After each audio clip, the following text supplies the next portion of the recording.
Skip Christmas, sweetheart. It's just for family. That's what my own dad told me. I'm Emily, and last year I walked into my parents' holiday dinner with one thing in my bag, a certified copy of my grandfather's will. The moment I laid it on the table, forks froze and the whole room went silent.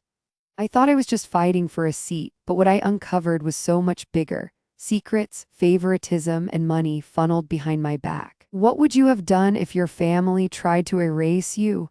Drop your thoughts in the comments. I'd love to hear your take. Dad's voice still rang in my ears long after the call ended. Skip Christmas, sweetheart, it's just for family. He said it as casually as a grocery reminder, not as if he had just erased me from my own bloodline. The line went dead, leaving me alone with the hum of the heater and the faint rattle of pipes in my apartment. For a moment, I couldn't move. My phone screen glowed like a tiny verdict, his name stamped across it. It felt absurd that rejection could come in 3 words and a hang-up tone. Thanksgiving flashed back, uninvited. Mom had pressed a towel into my hands, asking me to help in the kitchen while Jake stood outside with Dad, talking margins and mortgage plans like heirs of a dynasty. I walked past them with the casserole and heard Dad say to Jake, "Good timing, son. You'll carry this further than I ever could." No one looked my way. I had smiled then, pretending it didn't sting. Tonight the pretense was gone. I dialed back, pulse racing. He answered on the second ring, voice flat. "Emily, did you mean it?" I asked. A pause, then the clink of glass on a counter. "We're keeping it small this year. Immediate family, less confusion." "I am immediate family. You're busy with work, you've got your own life. Jake and Maya will be here, that's enough." Mom's voice drifted in the background, hushed. "Thomas, please." He didn't mute properly. I heard every word. "Say it straight, Dad," I pressed. "Are you telling me not to come?" He exhaled through his nose the way he always did before a lecture. "It's better this way. We don't need mixed signals about the future." There it was, the future. Their future didn't have a seat for me. My chest tightened, but my voice came out steady. "Fine, if that's what you want." I ended the call, hand shaking. I stared at the phone for a long moment. Then I opened the voice memo app and hit record. I called again, this time letting the red dot blink at me while his words spilled out. He repeated the line, softer but unchanged. "Skip Christmas, it's just for family." My breath caught, but my thumb stayed firm on the screen. When I hung up, the silence in my apartment felt different, heavier but purposeful. Proof lived in my pocket now.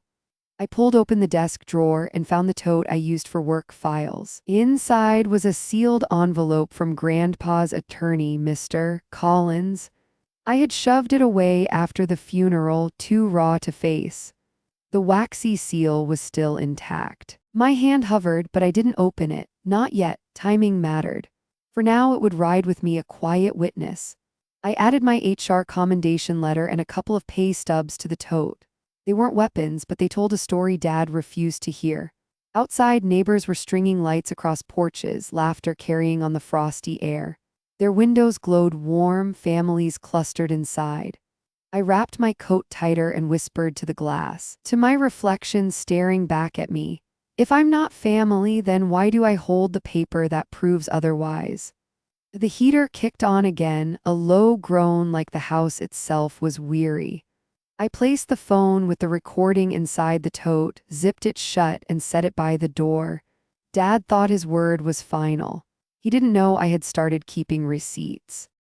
That night I barely slept. Tomorrow came and I carried the sealed envelope to Mr. Collins's office. The call left me restless. Dad's words replayed on a loop, sharp and steady like a splinter under my skin. "Skip Christmas, sweetheart, it's just for family." I tried to sleep, but the phrase followed me into every shadow. By morning, I knew memory wasn't enough. I needed something solid. Thanksgiving returned to me again as I brewed coffee I didn't even drink. I could still hear Dad's toast, his glass raised high. "Here's to Jake, the future of our family." Everyone clapped, proud, relieved. I had stood behind Mom, holding a tray of glasses like I was catering the event instead of belonging to it. That moment had lodged in me like a splinter. Now, the ache demanded removal. I pulled the sealed envelope from Grandpa's attorney out of my tote. My thumb lingered on the waxy seal, but I didn't break it. Instead, I called the office. The receptionist's voice was warm, holiday cheerful. "Mr. Collins can see you this afternoon, 3 o'clock. My stomach nodded. The December sky was brittle and colorless when I drove over. The strip mall offices were lined with wreaths, red bows against glass doors, trying too hard to mask the cold. I parked between two SUVs strung with tinsel and sat for a minute, gripping the steering wheel until my knuckles ached. Then I carried the envelope inside like contraband. "Emily," the receptionist greeted me. "Go right in, he's waiting." Mr. Collins stood as I entered, tall, gray-templed, with the weary calm of someone who had shepherded too many families through ugly seasons. His office smelled faintly of cedar and old books. A wreath hung crooked on the wall behind him. He gestured toward a chair. "Your grandfather spoke highly of you. What can I help you with today?" I placed the sealed envelope on his desk. "I need to know what's inside. I think Dad is cutting me out." Collins studied me, then unlocked a drawer and pulled out a thick folder. "You're entitled to a certified copy. Let's take a look." The folder was heavier than I expected, the paper stiff with legal weight. I opened it, and my eyes landed on the words that made my throat tighten. "Each grandchild shall inherit a portion, conditioned upon character and stewardship." My breath caught. All grandchildren, not just Jake, not just the ones who stayed under Dad's roof. Grandpa had written fairness into the document itself. "He believed in equity," Collins said gently. I blinked hard, reading the line again to be sure. "So this means I have standing. I'm not excluded." "You do," he confirmed, then his tone shifted. "But there's something you should know. Your father has mentioned a codicil, an amendment supposedly made after your grandfather's last hospitalization." The word dropped like a stone in my chest. "Was one filed?" He shook his head. "Not with the court, not with me. If such a document exists, it hasn't been made official. That means it's not legally binding, but families don't always play fair before the law steps in." I felt the cold creep in from the window. So he might be bluffing, or he might produce a piece of paper and hope the room believes him. Collins leaned forward. "You need to be ready either way." I traced the embossed seal on the certified copy he slid toward me. My fingers tingled as if the ink itself carried heat. This was proof, something Dad couldn't dismiss with a shrug. Collins watched me carefully. "Emily, paper wins in court, but at the dinner table, emotions drown reason. Be careful how you use this." I nodded, unable to form a reply. The words blurred for a second, then steadied. Grandpa's handwriting in the margins leapt out at me. "Fairness matters more than tradition." My eyes stung. I tucked the copy into my tote. The weight pressed into me, tangible, undeniable. Proof had mass. Proof had gravity. Walking back out through the decorated lobby, the carols overhead sounded off-key. Outside, dusk had settled, and the wreaths in the windows looked like props in a play I'd never been cast in. But I held the script now. I sat in my car, folder on my lap, and whispered into the empty air. If a codicil exists, Dad's been lying for years. The will's ink still smelled sharp in my bag, though I'd folded the certified copy and tucked it deep in my tote. Every time I reached for my keys or phone, my fingers brushed the paper and a pulse of clarity ran through me. Grandpa had believed in fairness, but proof on paper didn't erase the ache in memory. At work, I carried coffee into the break room, where the bulletin board still held last month's congratulations for my promotion to project manager. Coworkers had scribbled notes. "Well deserved. You're the backbone of this team." It had felt good then until Dad shrugged when I told him. "That's nice, honey, but how's Jake doing with his company?" I had laughed it off, telling myself he just didn't understand my field. But the pattern stretched back too far to ignore. A memory rose unbidden. Dad's backyard barbecue 5 years ago. Neighbors leaned against the fence, beer bottles sweating in the summer heat. Dad clapped Jake on the back and declared, "This one will carry the name further than I ever could." The men nodded, raising their bottles. Mom smiled tight. I stood a few feet away holding a tray of burgers, my title at the marketing firm already printed on embossed paper. No one asked me about it. Dad didn't even mention it. That night I scrubbed dishes while Jake counted cash from his first side gig, and Dad hovered over him like a coach. The pattern only grew sharper. When Jake wanted to start his HVAC company, Dad dipped into savings, writing him a check without hesitation. An investment, he called it, even though Mom's voice quavered about tuition payments still looming. When I asked for advice on my 401k, Dad chuckled, "Sweetheart, you don't need to worry about numbers. Just find someone who understands them." he meant a husband. Even when I tried to celebrate wins, they shrank under their roof. I remembered calling Mom after landing a huge client account. "That's wonderful, honey," she said distractedly. Then after a pause, "But have you talked to your brother lately? He's under so much pressure with the business." My joy evaporated, replaced by the old, familiar draft of being less. Sitting in the break room, I scrolled through my email, pretending to be absorbed. While the echoes of those conversations filled my ears, it wasn't random. It wasn't a misunderstanding. It was systematic. Dad's world had a clear center, and I orbited outside it. I pulled the will out, smoothing its stiff edge against the table. "All grandchildren," the words glared up at me, steady and impartial. Grandpa had written me back into the narrative, but would the rest of them honor it, or would Dad wave a phantom codicil and erase me again? The fluorescent lights buzzed. My phone vibrated across the table. A new message flashed on the screen from Aunt Linda. "Christmas will be a tight circle this year. Please respect it." My chest tightened, not from surprise but recognition. Gossip was already doing its rounds, twisting exclusion into politeness. They weren't just closing the circle, they were teaching me to bow to it. I stared at the message until the words blurred. My fingers brushed the will again, reminding me the circle wasn't as closed as they believed. Aunt Linda's message felt like a door slammed in my face. "Christmas will be a tight circle this year. Please respect it." Respect, that word twisted in my chest. Respect had always meant obedience in our family. Sit where you're told, smile when you're overlooked, nod when someone else gets the toast. I set the phone down, the glow still burning on the counter. Mr. Collins's warning echoed in my head. "Your father has hinted at transfers. Families don't always play fair." Proof was power, but I only had half of it. The will was solid, yes, but words on paper could be waved away with Dad's voice and Aunt Linda's gossip. Numbers, though, numbers told their own story. That night I opened my laptop. The glow lit my small apartment like a stage. My tote sat by the couch, the will inside, but my focus shifted to another frontier: public records. Years ago, I had learned that LLC filings, bank accounts, and business registrations left trails, and I was good at following them. Typing in Jake's name felt like a violation, but the results made my stomach drop. There it was: Haven Heating and Cooling, LLC, registered to Dad's home address, my home once. The filing date matched the summer barbecue when Dad clapped Jake on the back and called him the future. I scrolled, pulse quickening. The documents were clean, professional, but the address told a story Dad never admitted out loud. His savings, his house, his name were tied to Jake's company. I leaned back, breath shallow. It wasn't favoritism anymore, it was investment. Still, I needed more. Public filings proved structure, not funding. I dug into my old work contacts, messaging a coworker who once worked in compliance. "How hard is it to trace basic transfers if you know the accounts?" I typed. The reply came quicker than I expected. "Depends, why?" I hesitated, then typed back. "Family issue, just need to confirm movement, nothing illegal." After a pause, they sent a link. Public court filings show liens, mortgages, banks file notices. If money shifted into the LLC, you might see it there. I followed the breadcrumbs, pulling PDFs, piecing together ledgers like a puzzle.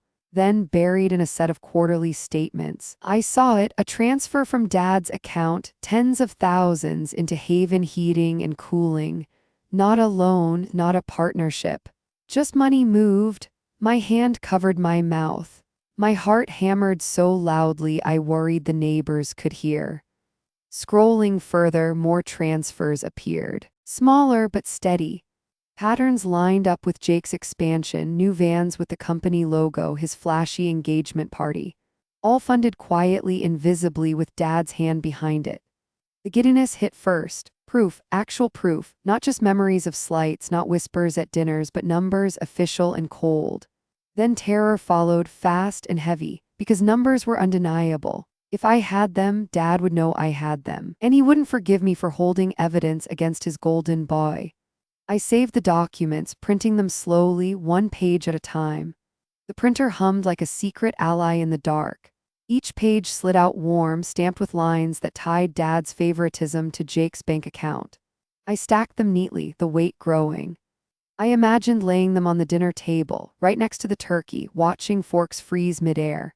But I wasn't ready for that scene yet. Timing was everything. I slipped the pages into a folder and slid it into my tote alongside the will. Proof was starting to feel like ballast. Heavy, steady, dangerous if dropped. Leaning back, I closed my eyes. My heart was still racing, but slower now. The evidence was real. The pattern undeniable. This wasn't just about a seat at Christmas anymore. This was about assets, inheritance, legacy. The numbers didn't lie. Dad had funneled family money straight into Jake's company. I whispered it out loud, my voice shaking but steady enough to hear. This isn't favoritism anymore, it's theft. Proof in hand meant nothing if no one believed me. The folder with the will and the bank statements sat in my tote like contraband, but papers alone couldn't shout over the chorus of relatives. In my family, truth had always been a team sport. Whoever gathered the most voices won. Aunt Linda's last text echoed in my mind. Christmas will be a tight circle this year. Please respect it. Respect. Their version of the word meant silence, compliance, staying in my lane. If I wanted to push back, I'd need to know just how deep their circle ran. I agreed to meet my cousin Mark for coffee. Neutral ground, a corner cafe strung with Christmas lights, the smell of cinnamon in the air. He slid into the booth across from me, already nervous, tapping his cup lid. Thanks for coming, I said. He nodded quickly, eyes darting to the door. I don't have long. If Aunt Linda knew I was here. He stopped, then lowered his voice.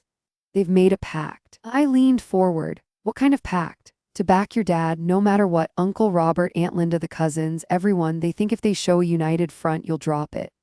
I almost laughed, though nothing about it was funny. A united front against what? Fairness? Mark grimaced. They don't see it that way. They see it as protecting the legacy.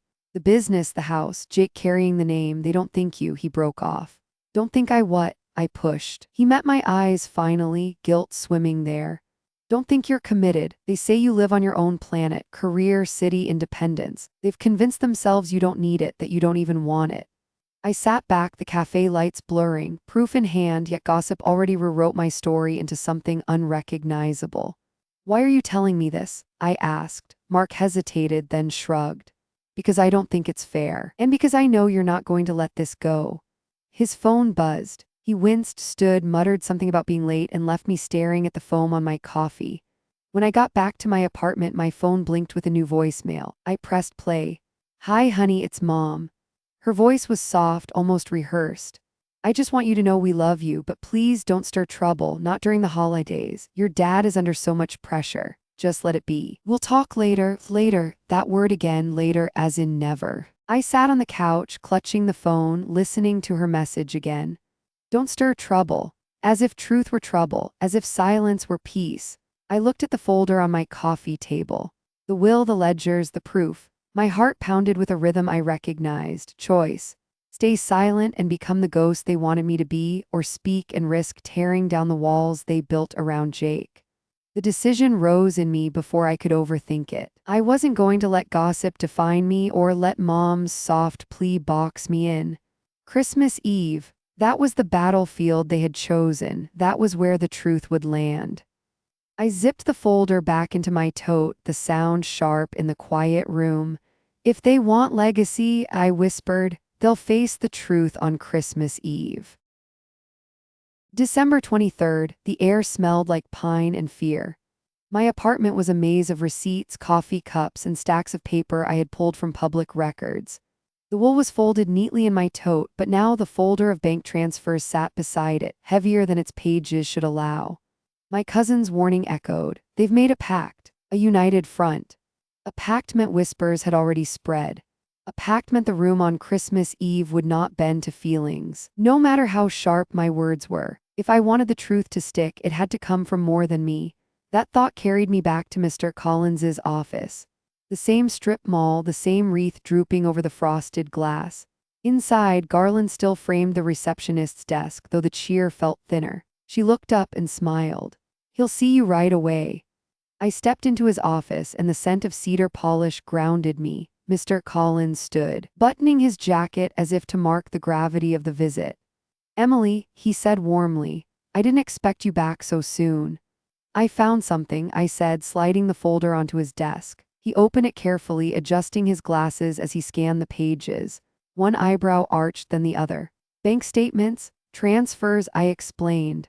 From my father's account into Jake's LLC. Regular, substantial. The company's registered to my old home address. It's all tied together. Collins flipped through silently, pausing to note the dates and amounts. This, he said finally, is more than favoritism. This could be construed as mismanagement of estate assets, a potential breach of fiduciary duty if your father was acting as informal trustee.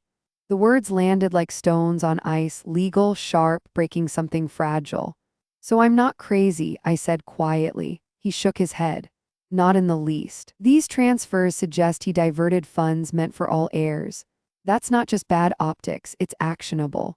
And with the will already confirming equal portions for each grandchild, the conflict becomes clearer. I let out a shaky laugh, half relief, half disbelief. He's been saying I don't belong. Meanwhile, he's been cutting checks behind closed doors. Collins leaned back, fingers steepled. If push comes to shove, I can testify.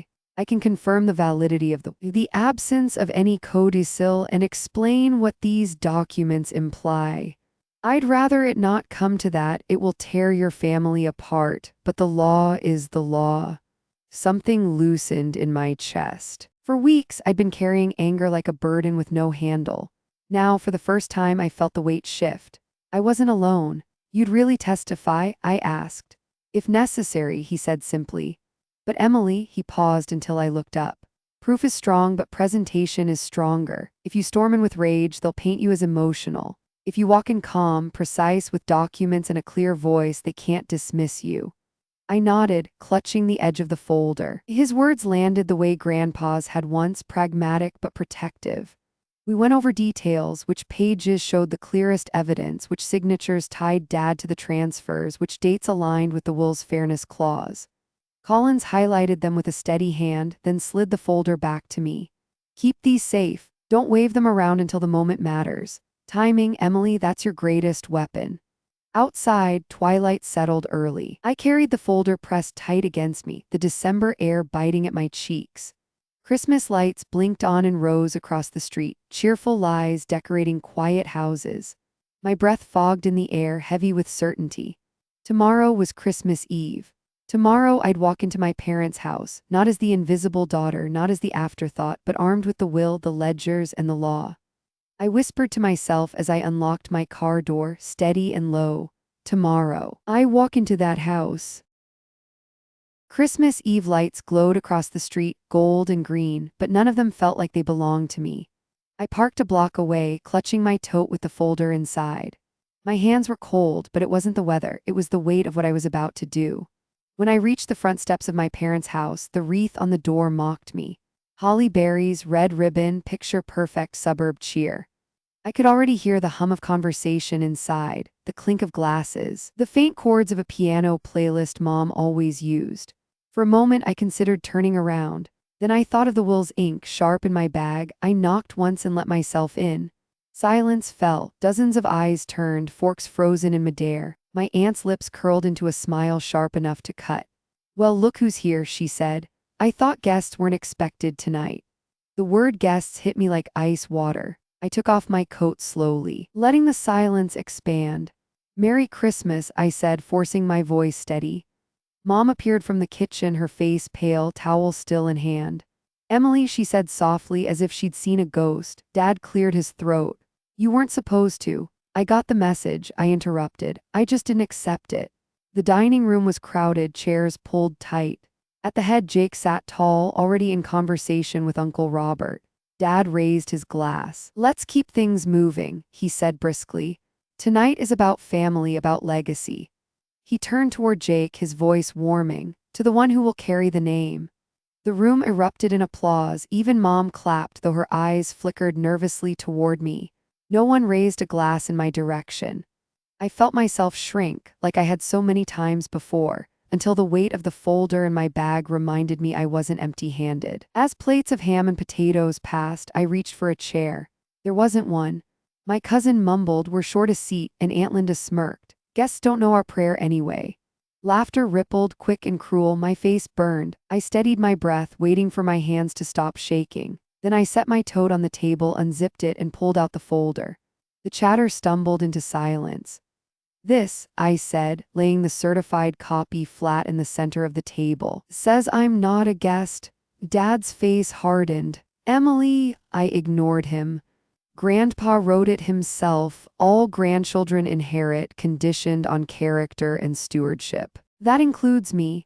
Jake shifted in his seat, eyes narrowing. "What are you doing?" "What you didn't expect," I said, flipping the first page so the embossed seal glinted under the chandelier. "Showing up with the truth." Uncle Robert coughed as if to break the tension. "It's not the time or place." "It's exactly the time," I shot back. "You raised a glass to family and then pretended I wasn't in it." Mom's hands twisted the towel tighter, her knuckles white. Dad's jaw worked, but no words came.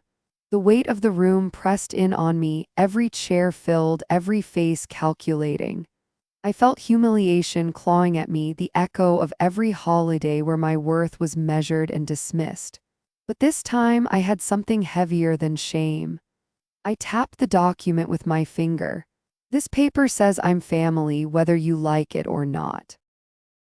Dad's face paled. Jake clenched his jaw. The will lay open on the table, its embossed seal shining under the chandelier's glow. For a long beat, no one spoke.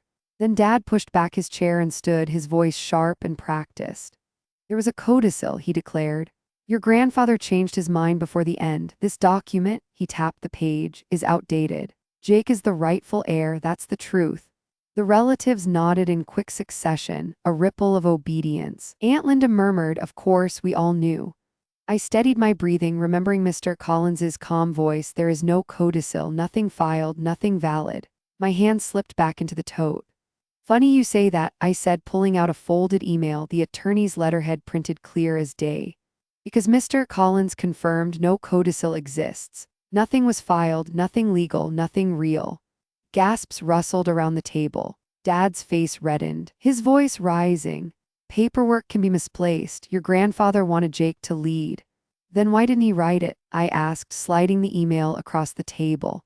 Uncle Robert reached for it, scanned the first lines, and went quiet. Jake leaned forward, fists clenched. "You're twisting this. You always make it about you." "No," I said firmly. "I'm making it about what's fair." I opened the second folder, the one that made my stomach twist. The ledgers printed from public records. "These," I continued, placing the sheets flat, "show money funneled from Dad's account directly into Haven Heating and Cooling. Jake's company, registered to this house. The amounts matched the same months Grandpa was in hospice."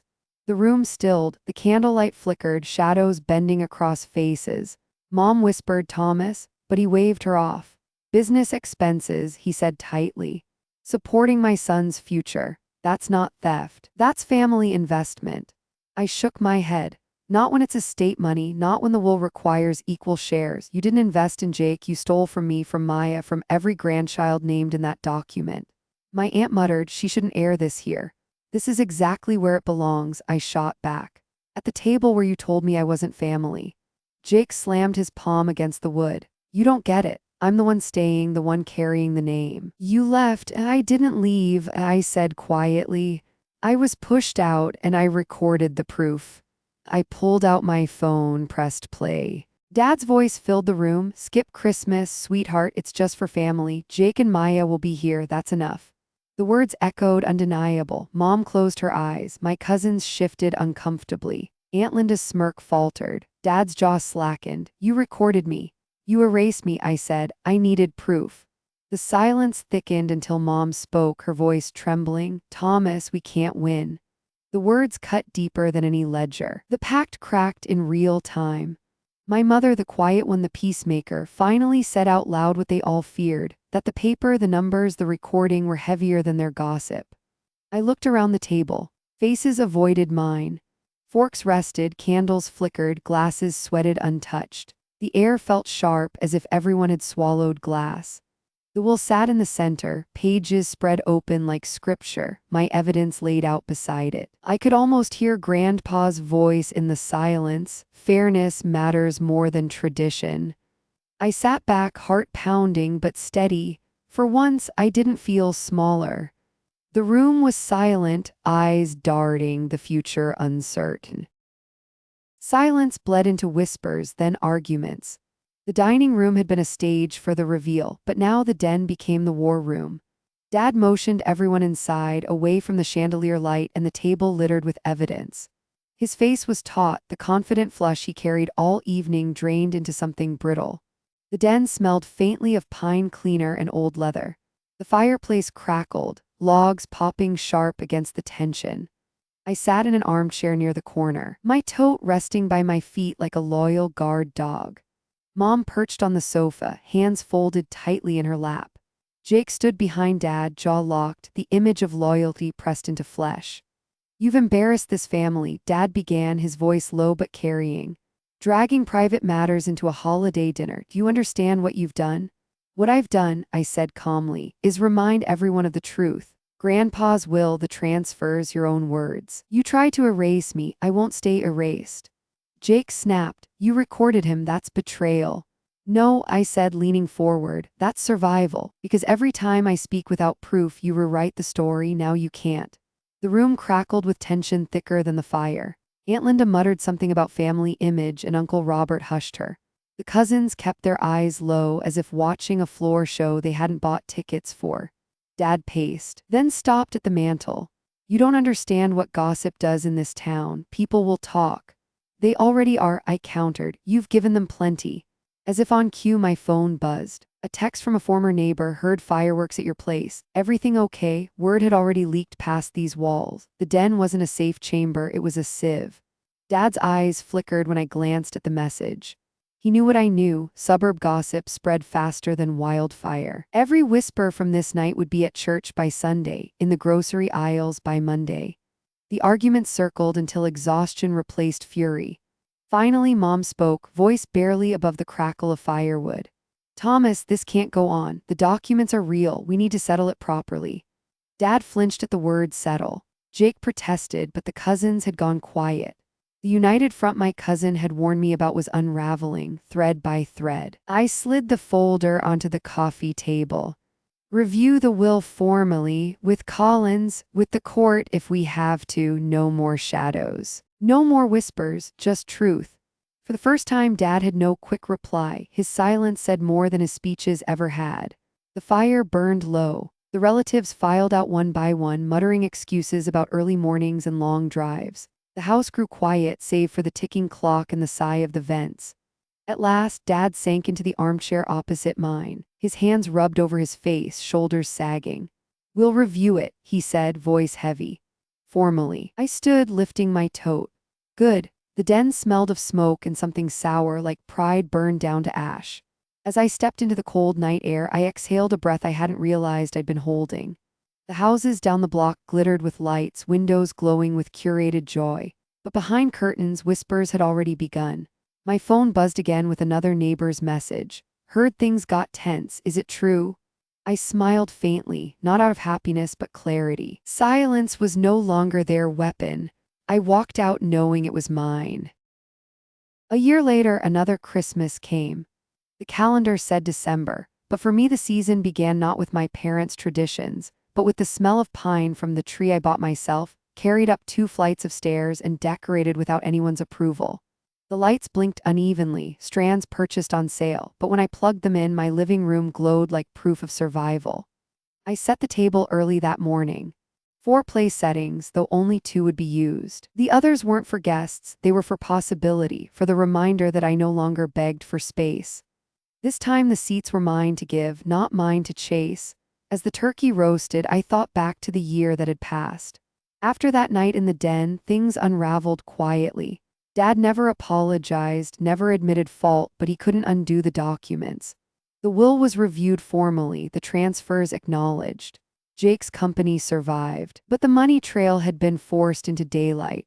What they called legacy had turned brittle, cracked under scrutiny. We didn't go to court. Collins said we didn't need to. The paper itself was loud enough.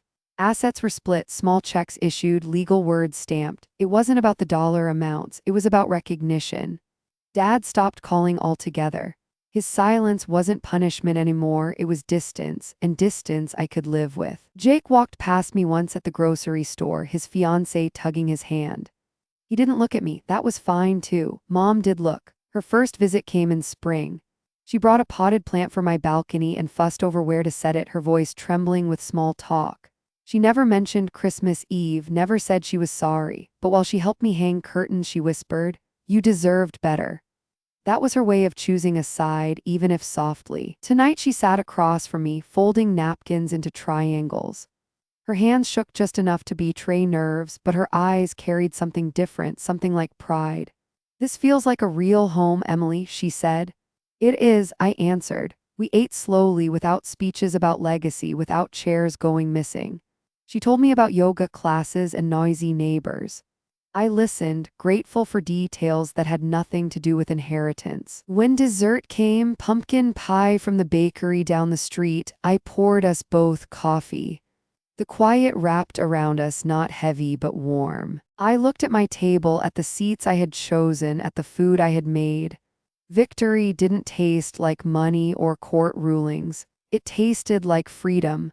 The will had given me recognition, yes. But dignity was something I carved for myself. As I set the knife into the turkey, I smiled. This time, I carved the turkey at my own table. I closed the door behind Mom that night, the small dining table still warm with the smell of roasted turkey and cinnamon pie. For the first time, I didn't ache for a chair in my father's house. I had carved out my own place. Family favoritism leaves scars, but proof and boundaries can heal what silence never could. Fairness in family isn't handed down. Sometimes you have to claim it with steady hands and a clear voice. Being loved should never mean being erased. The tree lights glowed softly against the window, and I smiled at the quiet that finally felt like mine. This time, justice sat at my table. If the story touches you, please like, share, subscribe, and leave a comment. Type 1 if you sympathize, type 2 if you see room for improvement.